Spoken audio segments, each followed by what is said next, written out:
माननीय CP sir Brajesh Kumar जासर और एडिशनल सीपी सर चैतन्य मंडलिक साहेब द्वारा રાજકોટ શહેર ક્રાઇમ બ્રાન્ચને અનડિટેક્ટેડ ગરફોડના ગુના ડિટેક્ટ કરવા માટે સૂચના આપવામાં આવેલ હતી.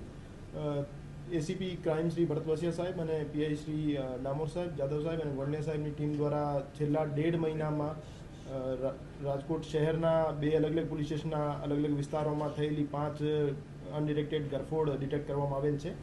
એમાંથી 3 જે ગરફોડ છે એ ગાંધીગ્રામ પોલીસ સ્ટેશનમાં દાખલ થયેલી છે અને 2 ગરફોડ છે એ પ્રદ્યુમ્નનગર પોલીસ સ્ટેશનમાં દાખલ થયેલી છે.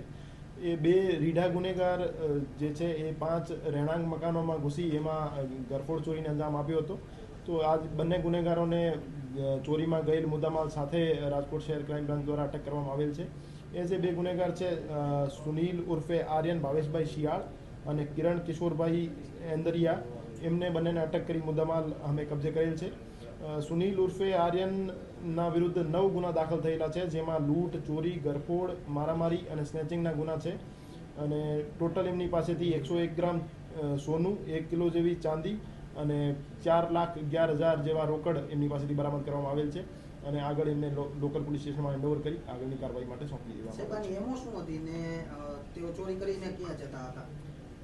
આ જે આરોપી છે સુનિલ ઉર્ફે આર્યન એ રીઢો ગુનેગાર છે. એ બંધ મકાનમાં ઘણા દિવસોથી જે બંધ મકાન રહેતા હોય એમની રેકી કરતો હતો અને રાત્રિના સમયે જે તાળો તોડી અને એમની જે તિજોરી હોય એમની ચાબીથી એમને ખોલી અથવા એમની તાળો એમને તોડી એમાંથી સોના, ચાંદી અને રોકડની ચોરી કરતો હતો.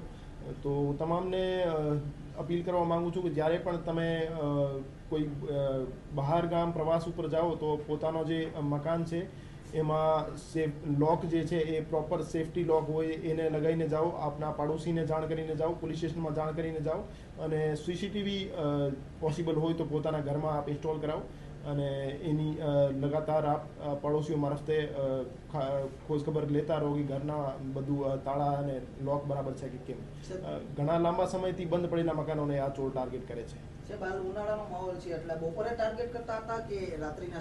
મોટા ભાગની જે ગરફોડ છે 5 ગરફોડ અમે ડિટેક્ટ કરી છે, બધી રાત્રિની ગરફોડ છે અને રાત્રિના સમયે એને લગભગ 2-3 વાગ્યાની આજુબાજુ એને અંજામ આપેલું છે.